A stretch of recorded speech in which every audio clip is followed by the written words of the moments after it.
Hey, what's up everyone? Coach Rich Thurman here in San Francisco, California. This video from 2015 shows my capacity at that time to swing a 15-pound mace.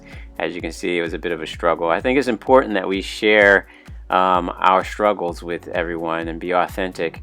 A lot of coaches out there pretend that they have always been great at everything, and that's just not true for everyone. Everyone has a learning curve and a learning process.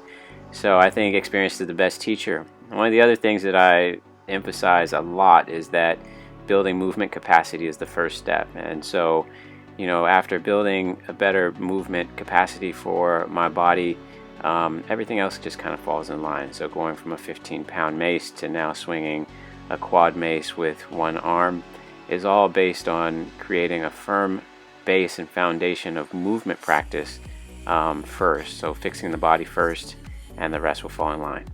If you're interested in learning more, sign up for my email list and get my Intro to Steel Mace training ebook, or sign up for one of my workshops.